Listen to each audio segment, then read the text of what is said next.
a lot more that's incredible. I am the father. It was insane. So, you think you're an 80s fan. Okay, Sergio Valenti, can you handle this? It's I Love the 80s, and this is 1980. The flicks, the fashions, the trends, the TV, the tunes. Remember Blondie? A totally awesome year that gave us these burning questions. Why did Doc get laid so much? The Doc nailed everybody. Could Han kick Luke's ass? Luke was kind of a wuss. Right. And do you believe in miracles? The answers to those questions, plus sweet, sweet air supply. And one smelly dog. What's that? Because you love the 80s. 80s. Because you still wear your collar up. Admit it. I did do that. This is 1980.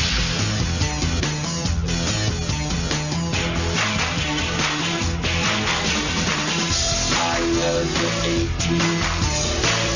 I love the 80s.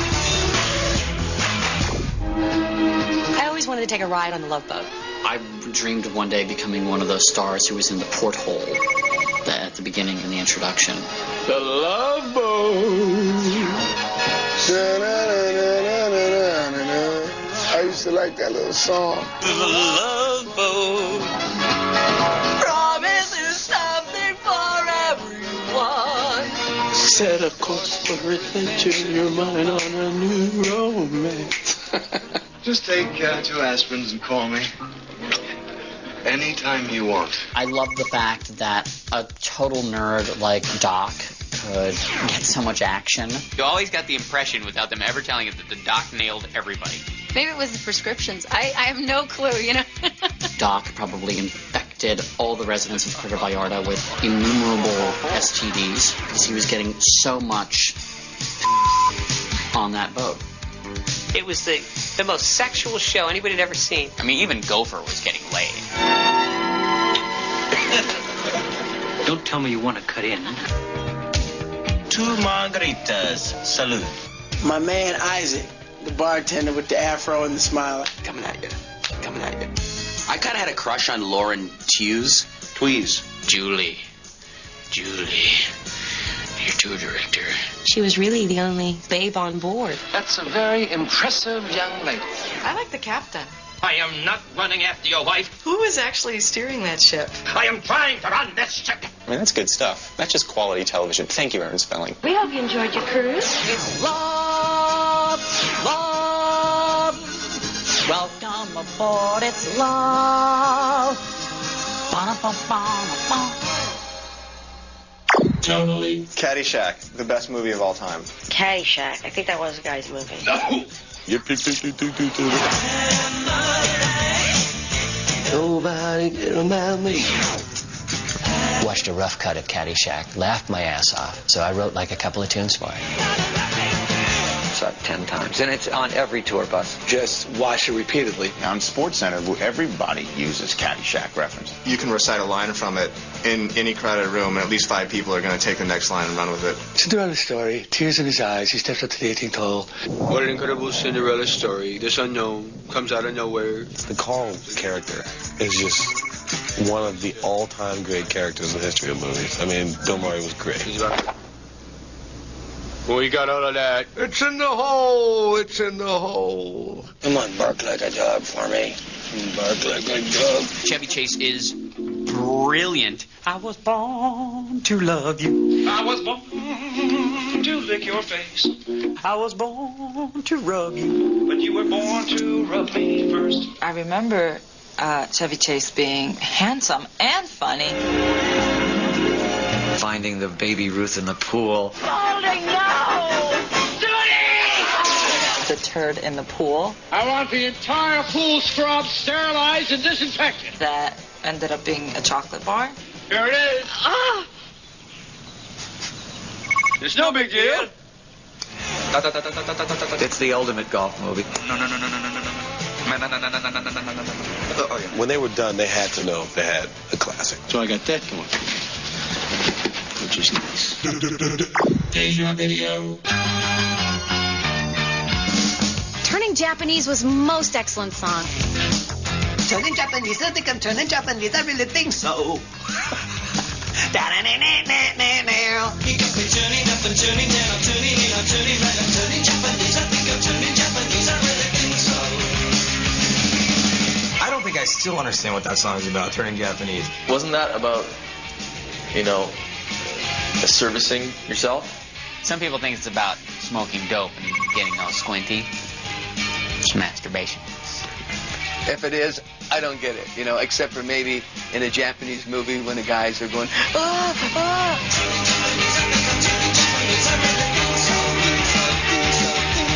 I do think it was about wanking off. That's my personal opinion, and I'm going to stick with it. I love 80s. The 80s idea of the rebel look, it's like the spiky hair and the mohawk, little punk rock look. I shaved my head and had spiky hair coming out. Then I also bleached my bang. I had like a long bang and put peroxide in it. I like to be different and antisocial. I don't want to look like the rest of the trendies, and if people don't like it, then they just don't have to look at me. Preppy was a reaction to punk. You saw all these high school kids. They wanted to be tidy and prissy looking, as opposed to punk, which was a very deconstructed, very angry look. Preppy was very cool in 1980. The little alligator and the polo shirts. I have an alligator on my shirt! Get a tattoo of an alligator, and then I'll think you're someone to deal with. I had, the button-down Izod pink shirt with the match pink tights and the navy blue skirt and the navy loafers. I always looked like somebody's chaperone. I always thought I was, like, edgy. So I went to Lumber City and got a chain belt. Wore a chain around my waist because I was trying to be punk.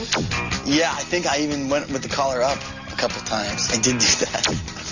Oh, I can't believe that. Hi, gnarly. What is that? Welcome to the world of strawberry shortcake. I was sitting in my room. I can't quite remember what I did with it, but it was in the toy box with all my Barbies. Strawberry shortcake, wouldn't you know? Strawberry Shortcake was the best-selling doll of 1980. We're talking about your decade. I think I had the Strawberry Shortcake sheets and bedspread or something. Strawberry shortcake, wouldn't you know? I had the Strawberry Shortcake suitcase that said going to Grandma's. I remember the Strawberry Shortcake dolls, and I'm not ashamed to admit it, because there was a 7-year-old and a 4-year-old, these two girls who lived next door to me, and they had those things, and they stunk. Why am I all alone? The doll was scented? Okay. She lives in a shortcake.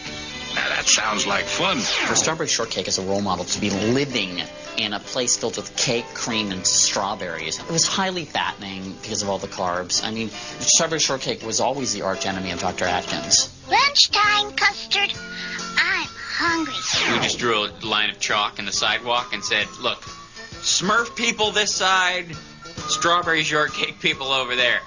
And you Care Bear jerk-offs can stay off the sidewalk entirely. Strawberry shortcake, and you will know. I love 80. Coming up, prepare for reboarding. Can you fly this plane? Surely you can't be serious. I am serious. And don't call me Shirley. Get back on the bull at Gillies. You didn't ride a mechanical bull in the 80s. You ain't shit. You know what I mean? And grab your pliers. It's time to put on those tight designer jeans. You just got sucked in. You can't breathe the rest of the night, but your Sassoons are looking. Next on I Love the 80s, 1980. But first, the makeout songs of 1980. Ladies and gentlemen, I, Lionel Richie, give you the makeout songs of 1980. Girl, you're every woman in the world to me. Every Woman in the World by Air Supply. Longer than there have been fishes in the ocean. Longer by Dan Fogelberg. Do that to me one more time. And Do That to Me One More Time by Captain and Tennille. The makeout songs of 1980. Do you feel the love? I think you do. Makeout songs of 80. Babes of 80. I'm Brett Michaels, and I bring you the babes of 1980. Princess Leia, Intergalactic Babe. Bo Derek, Cornrow Babe. Charlene Tilton, Younger Dallas Babe. Victoria Principal, Older Dallas Babe. Suzanne Summers, Regal Beagle Babe. And there you have it, the babes of 1980. And I ought to know. Babes of 80. I love the 80s. Oh man, Brooke Shields and Blue Lagoon. I really wanted to see Blue Lagoon because I heard Brooke Shields was naked in it. Well, I wanted to see Brooke Shields' boobs. Here are two kids totally naked running on a beach. I mean, this movie broke all those rules. Naked, naked, naked. Brooke Shields, naked. Why won't you talk to me? I always imagined if my hair was long enough, I could just go around, with just jeans. What was interesting for me, which I found out later, was I have a tremendous gay following. He was so gorgeous. Anytime he's walking away from the camera in the loincloth is very memorable. What are you looking at? We're playing with the mangoes and rubbing it all over each other playfully, and then we turn into this loving moment. Kiss me. You're all sticky. He was like, oh, look at what I've got. She's like, oh, well, maybe I should take a look. And then they discover each other together. Yeah, I remember sitting there with my grandma thinking, oh, my God. Grandma, it's only a movie. We don't do this in school. The very number one thing is, did you do Brooke? Oh. If you go, no, I didn't. They go, yeah, you did. And if you go, yeah, I did. No, you didn't. You can't win.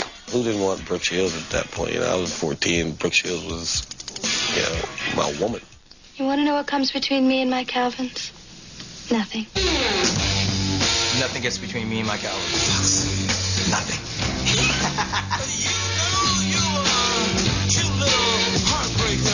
The thought of that was pretty good. Between me and my Calvins? Nothing. Nothing. Up until about, I would say, 6 weeks ago, I didn't understand that was double entendre. I didn't understand that was somewhat risque. Isn't that what it means? She wasn't wearing any underpants? Dirty and soiling her jeans. Now I get it. Way to go, Brooke. Yeah, right. I'd come between you and your Calvin and give me about 3 hours and a few beers. Foxy lady. I love 80. I wore all kinds of designer jeans. I had the Sassoon, the Gloria Vanderbilt with the little swan. I remember Jordache jeans, had to have Jordache jeans.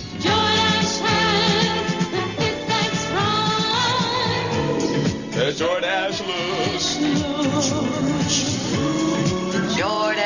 look. Do you remember that? I think my mom was wearing cheek. That's chic. Lee and Levi. Anything besides that was... My favorite jeans during the 80s on women would have been Sassoons crumpled up on the floor next to the bed. Oh, my God. If you didn't have Sassoon on the back of your ass, you were nothing. I didn't care about the brand of the jeans. I just wanted to take them off. It's zip, snap, drop. I think some of them were unflattering. Gloria Vanderbilt's kind of flattened the butt and made women look like they had really long crotches. We wore our jeans very high. I mean, I could reach for my wallet like that. My pocket was practically right there. I look at those jeans. I don't know how I wore them. I remember my sister Carol had a pair of Jordache jeans, and they were so tight that she would actually stand at the top of the stairs, and my brother and I would hold them out, and then she would jump into them. I would lie on my back, and my sister would help me pull them up, and we get to a certain point where it was just, you had to have help, and that's when the coat hanger came in. Just loop it through and pull for dear life. And before you know it, your gut's sucked in, you can't breathe the rest of the night, but your Sassoons are looking. Deja video. I can't something but you. That was like one of the slow songs that you had to dance to. And at that age, it didn't matter who asked you to dance, you danced, even if Air Supply was playing. I'm reaching for you. Are you feeling it too? Does the feeling seem oh so right? I don't get enough respect, Air Supply. They were great. It's an amazing song. It's really hasn't really withstood the time that well. I get a dentist chair. I'm all out of love. That's the memory I got for that one. You know what I mean? Which isn't that pleasant. Their sound sounds like their name. They're just air. Just give me supplies of air. I'm all out of love. Go on, have it. It's nice, right? Nope. To release my inner fantasy. Deborah Harry and Pat Benatar represented women in rock and roll. There's something really cool about a woman up there rocking. Love taker, don't you mess around with me. You're a... Oh yeah, I used to pretend I was Pat Benatar. You saw, you know, this hot, tough chick rocking like, you know, like, dare I say, like a guy would. She's just this powerhouse. How much do you weigh? About 92. I mean, you act like a 400-pound gorilla gonna tear the bars off the cage. She really had a presence and a toughness about her, and her songs were like, hit me with your best shot. It's like, holy, you know, she's got a set of balls, you know. Just remember this little cat suit she was in. Anyway, it made a big impression on me.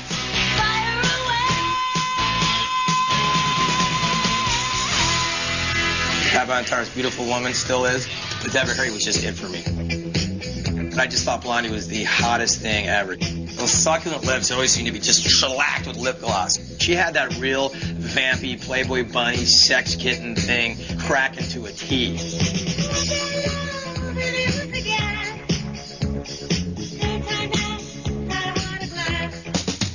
Deborah Harry was definitely a punk. She's like a trendsetter. I really think that Blondie had a lot of diversity there, and really in a sort of New York cool art rock way. To me, she's the coolest and the hippest. Love Debbie Harry.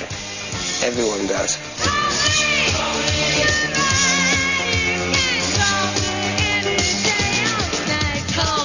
I'd have tried to rather get down with Deborah Harry. Pat Benatar was #1. Debbie Harry was definitely my cup of tea. There is no contest in my mind that Pat Benatar is hotter. Blondie would be the one. Debbie Harry. There's no competition. Oh, if I had to choose between Pat Benatar and Deborah Harry, I would say both. Let's have a little buffet of hot, slutty rock chicks from the 80s. I love 80. Hi, 9. Hunks of 80. Hi, I'm Tracy Elizabeth Lords, and I bring you the hunks of 1980. Will this one do? Richard Gere, Gigolo hunk. Nasty boys. Jim Palmer, Tighty Whitey hunk. John Travolta, Gillies hunk. Eric Estrada, Hog Riding hunk. And Greg Evigan, Big Rig hunk. There they are, the men of 1980. 100% USDA prime hunk. Hunks of 80. I love 80. Oh, Dallas was huge. Na, na, na, na, na, na, na. The music was big. It was bold. I loved that show. It was great. The bribery and the scandal, it was just such a beautiful thing back then. Who didn't watch Dallas? We still know who shot JR. JR was a bastard. He was a real son of a bitch. I remember it was like in the streets, they was like, who shot JR, man? That was big. It was insane. I mean, it was everywhere. How long do you think you can keep the scam up? 20, 30 years, something like that. Just as long as you possibly can, right? Sure. It was a Sue Ellen. I really don't think that I could have shot my husband. I thought it was his wife. If not, it should have been, because he was awful to her. She could have tried any time she wanted to. The gun was right there in the closet. Who shot JR? I still don't know. Kristen something or other. You think you've got it all figured out. I shot JR. It was me. Apollonia shot JR. Bad bastard. Mary Crosby shot JR, to answer your question. Yes, Mary Crosby. It was you who shot JR. They're like, who shot JR? I'm like, who's going to shoot the rest of them? I love 80.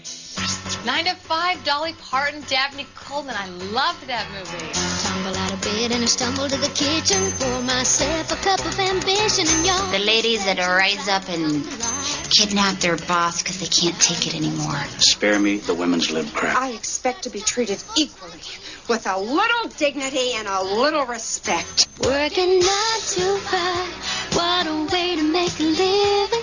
I think the movie 9 to 5 really brought forward the fact that if you make women angry, especially if you're their boss, they will kill you.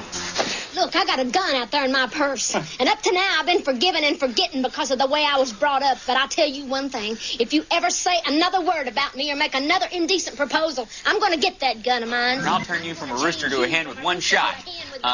Dolly Parton. Fantastic. Don't think I can't do it.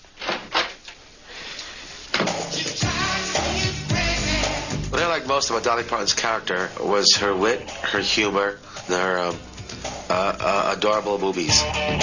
When you think of Dolly Parton, it takes you back to that moment Johnny Carson said to Dolly Parton, I would give about a year's pay to peek under there.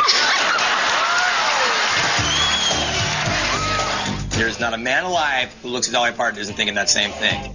I mean, that's the fun thing about Dolly Parton is you need a hook in this business. And Dolly, she wasn't going to be subtle about it. She was like, how you doing? I have huge tits. Dolly Parton was always overshadowed by her breasts. You know, you think she's like going to be a bad actress because of those big boobs, and she just rocks. Red. In 1980, there was a movie that came out called Urban Cowboy. Somehow, even though the movie didn't take off, the whole cowboy hat and boots thing did. The urban cowboy look was very cool. The cowboy boots and the jeans. I thought it was very sexy. Jackets and hats were interesting. I've always liked guys that wear jeans and cowboy boots. For a few years, I wore that. All of a sudden, these city people see this movie and they decide, oh, maybe we should wear cowboy boots because they're kind of cute. You real cowboy? Most of these guys, the only cows they see are at Arby's. Well, it depends on what you think a real cowboy is. It was John Travolta, Deborah Winger, and there was the scene where she rides the bull very seductively. It's a mechanical bull. I mean, that is such an 80s artifact, you know, which is, if you didn't ride a mechanical bull in the 80s, you ain't, you know what I mean?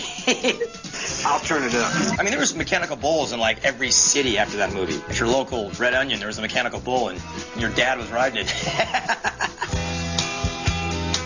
My room was covered with pictures of John Travolta. I was like, how can I get with John Travolta? John Travolta's ass in Urban Cowboy is, there should be a shrine built to it. When I was a little younger, I thought, oh my God, these two are so in love. You won't get married. And when you watch it as an adult, it's like, oh, they're just kind of rednecks trying to, get together on a Friday night. Fine, forget it. Fine, forget it. Deja video. Another One Bites the Dust is just a very terrific, very simple song with some cool effects. Another one bites the dust. Another one gone. Another one gone. Another one bites the dust. It was kind of the first time I remember hearing, such a funky, cool beat mixed in with the rock. They went out as a band with the attitude of we will have no rules, we will not stick to a formula, we are masters of our own destiny. If you talk about somebody like Freddie Mercury, you're talking about one of the greatest vocalists who ever walked the planet Earth. And Another One Bites the Dust, there's a piece at the end where he kind of starts scatting, where it kind of the music goes away and he goes, hey, hey, another one bites the dust, hey, hey, hey, another one bites the dust. I think one of the purest, greatest moments in pop music. I love 80. Gambling can take hold of a man. You gotta be able to walk away from it. You gotta know when to hold them. Know when to fold them, yeah. Know when to walk away. Know when to run. The Gambler was a real hot song. I quote The Gambler even when, I'm playing blackjack. Kenny Rogers was Plato to my dad. It was like philosophy to him. Like, there's time enough for counting when the dealing's done. And my dad look over driving the car and just nod like, yeah, huh? Okay, Dad, whatever. My dad thought it was one of the deepest songs ever done. I now have a gambling avocation, let's say, because of Kenny Rogers. How much money you got? About $300. This won't take long. Kenny Rogers was a huge pop star. Keeping the beard all these years, excellent choice. He kept that beard tight and right, y'all. Well, sit down, kids, and I'll tell you this whole story. I do like his chicken. He needs salt sometimes, but... Gambler chicken, coward chicken, lady. Lady, you come into my life and made me whole. You're my lady. He just had a super career at the beginning of the 80s. He was it.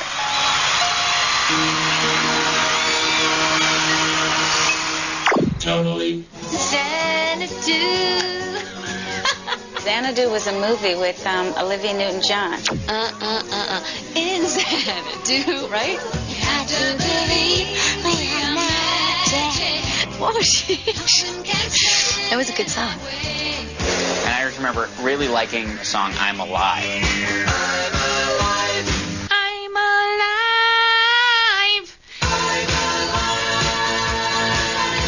They all had this sort of glow, as if they had swallowed vast amounts of barium and were just kind of radioactively glowing. I just remember this like angelic, glowing, roller skating Australian woman.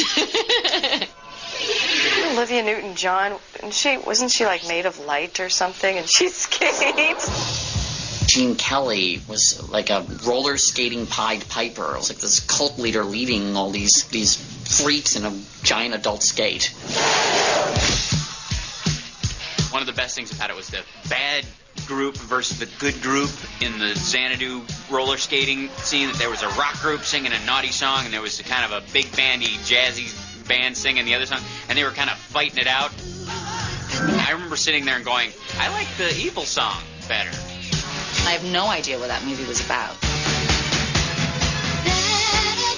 I remember watching it and having that kind of, what's that? It was a completely insane movie. You had to be on drugs to understand anything about it. Give me short shorts, give me roller skates, give me Xanadu. I'm a happy man. And now, 80. Hello, Weird Al Yankovic here. Let's take a look at how the world has changed since 1980. The Sony Walkman with cassette. Then $169, now $19.95. Actor Rossi Harris. Then Joey, the young boy in Airplane, now the young guy in Hootie's Sad Caper video. The Big Gulp. Then 32 ounces, now a robust 64 ounces. Does anybody really want to drink that much soda? And now, 80. I love the 80s. I loved Airplane. You didn't even get it the first time you saw it.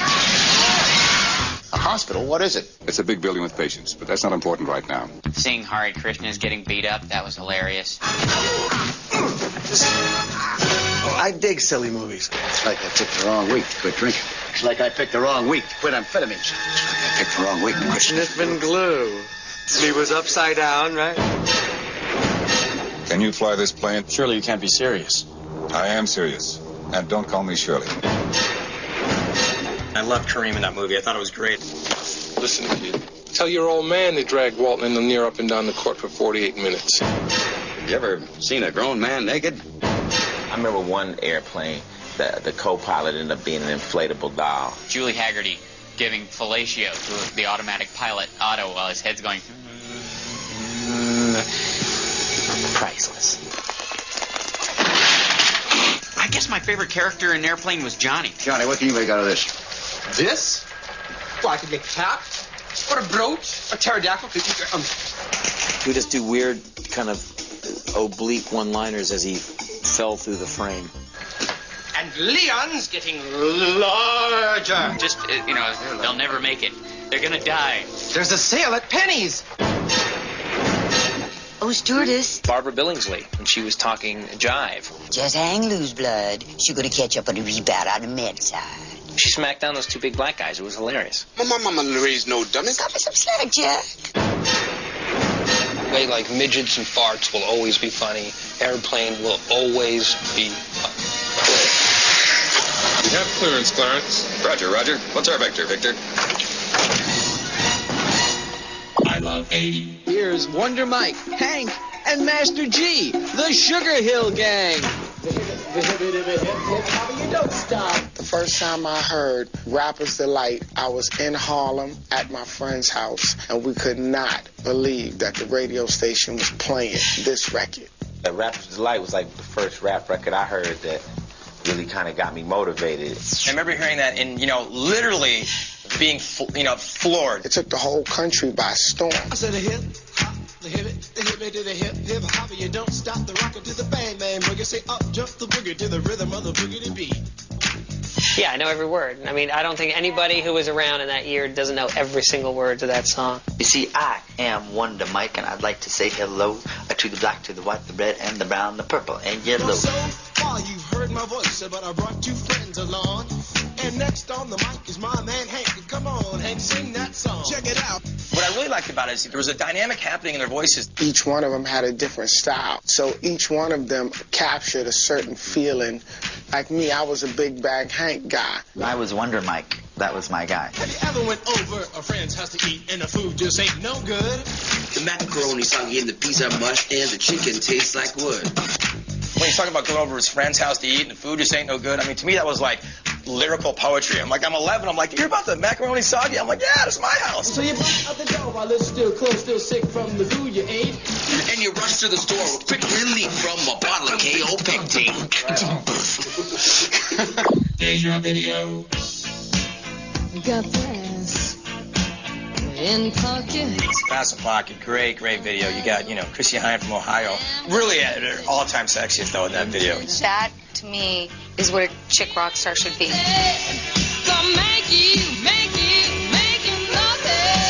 love that part where she's singing in the mirror, and she goes, I'm going to use my style. And she's like, kind of fixing herself up. She's a waitress in a restaurant, and I think she's serving the guy that she really has the hots for, so she's kind of strutting her stuff while she's pouring the coffee and trying to get his attention. I remember Pete Farndon going, special, James Honeywell, special, that was really cool. I gotta have some of your attention. As the guy's bail, she's kind of looking down the street, and she's kind of pounding her lips. It's kind of a poignant moment in the song. It kind of works with the end, What a great song. Incredible football against a built-in computer. Oh, right on. This is the best. You play offense. My God. The amazing computer plays defense. That's so classic football. Hello, I'm a girl. We didn't care. I had this. You kidding me? This is the greatest. You can cut, run, and be tackled. Oh, I remember this game. Mattel Classic Football surprisingly stands the test of time. You can take Sonic the Hedgehog, shove him up your ass. Who left it? I think I kicked something. And as you can tell, the sound effects are tremendous. It's just basically a little blip that is brighter than the other little blips, and I'm the brightest little blip in the bunch. And if you can get the red dot across it twice, then you get a touchdown. And like me, I'm not a sporty guy, but even I could figure it out and make it happen. Play it smart, and you can go all the way. Go, baby! To the thumb. Incredible. Touchdown. Get it now. I love 80. Erosion! Mike Erosion! My biggest sports memory of all time is the 1980 U.S. hockey team at Lake Placid. 28 seconds. The crowd going insane. When U.S. played Russia, it was more symbolic, I think, of the political climate at the time, not just, two teams trying to get a puck in the net. We were glued to the TV set. Yes, it was like it was yesterday. We were all so excited. The countdown going on right now. Morrow, up to Schultz. 5 seconds left in the game. Do you believe in miracles? Yes! I believe in miracles, sure. Certainly after 1980. Oh, I remember it like it was yesterday. I cried. When we beat the Russians, I cried. No words necessary, just pictures. The one thing I just remember feeling was that looking at a bunch of guys who had just done the impossible. I mean, they had really done something that on paper was impossible. The funny thing a lot of people don't remember is that was not the gold medal game. They still had to play a team from Finland that was almost as good as the Soviets. 5 seconds to the gold medal. 4 to the gold medal. This impossible dream comes true. At the end of the game, I'm going to get tears right now, but, when Jim Craig had the flag, and you had the flag wrapped around him. He's looking around for his dad, and you can see him going, Dad, Dad. That was a gnarly, poignant moment in U.S. sports history. And then just when you thought there was nothing else they could possibly do to blow you away, Illusioni's up on the platform, okay? He's got the gold medal, and all the team's cheering, and he just goes like this, you know what I mean? And the whole team gets up on the platform, and they're all standing on their tippy toes at the end, to barely fit on, and you saw all these number ones just go up like that, and then that was the last moment you saw at the Olympics, and that was the last image you had, and they did it. I love 80. Born in 80. I'm Soleil Moonfry. Here's a look at some of 1980's very special births. Christina Aguilera, Post-it Notes, Ethnic Barbies, and Macaulay Culkin. There it is, the miracle of life, 80s style. Born in 80. I love the 80s. That's incredible. Fantastic. The birth of the reality shows. I love the opening of That's Incredible, how they were standing in these sort of display window type things. Tonight, a lot more that's incredible. I thought, if anything, the title That's Incredible was an understatement of how incredible the things on That's Incredible were. I remember the yogi dude, getting himself into a little box. The guy was 7'5". He put himself inside the box no bigger than the space between my fingers. That's incredible! I remember a dude catching a bullet with his teeth. That's incredible! I totally remember the water skiing squirrel. Twiggy, the water skiing squirrel. Can't get squirrels with that athletic ability these days because they demand a lot of money. That's stupid. Fran Tarkenton, John Davidson, and of course, Kathy Lee Crosby, who was hot. I'm Kathy Lee Crosby. Kathy Lee Crosby was sexy. She had that sort of untamed lioness hair. I wanted to get incredible with her. That's incredible. I remember John Davidson with the helmet hair. That's incredible. John Davidson was a pretty boy, there's no question about it. I always thought that John Davidson and Fran Tarkenton were real grabby hands with Kathy Lee Crosby. That's incredible! I don't know who's the executive that put all three of them together, but it worked. What they did was just incredible. Totally. Empire Strikes Back, probably one of the best movies ever made. Second in the Star Wars trilogy, some say the best. I thought it had the best story, and it was a great, great, great movie. I liked it because, like, you got a chance to see what Darth Vader's, like, bald, wispy head looked like for, like, 2 seconds. Scared the hell out of me. Whenever I would see it, when I was a kid and Darth Vader would come out, it would scare the hell out of me. When they took off Darth Vader's helmet and he looked like Curly from the Three Stooges, that was a letdown for every little kid on the planet. I so wanted to be Han Solo. It was disgusting. But it was impossible in Kentucky to find those European cut vests. I love you. Han was just cool. I know. Oh, there is no question in my mind that Han Solo was far sexier than Luke. Yeah, but Luke had the Force. Feel the Force around you. I want the Force, man. Excuse me, Han Solo the badass. Luke, just a kid. Just a wet behind the ears kid.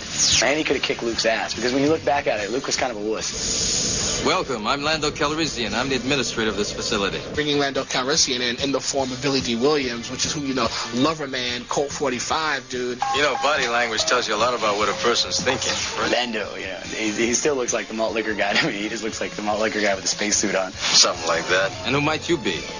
Leia. I think guys thought she was so hot because she had those donuts on her ears. Welcome, Leia. I was really into Princess Leia because she had my name. You know what I mean? But I didn't know if I could wear my hair like that because it was a little weird. No, I thought Yoda was cool. I thought he was a cool Jedi Master. Jedi Master. I liked, that he could do this, and things would rise up. The X-Wing fighter would rise up. I've tried to do this. Nothing much raises up. I am your father. When Darth says, I'm your father, Luke, you could have punched me in the face. My jaw was on. I was shocked. Join me, and together we can rule the galaxy as father and son. I was ready for the next one. Because if that was where we were going with that one, wow, I got to see where we're going with the next one. What's going to happen next?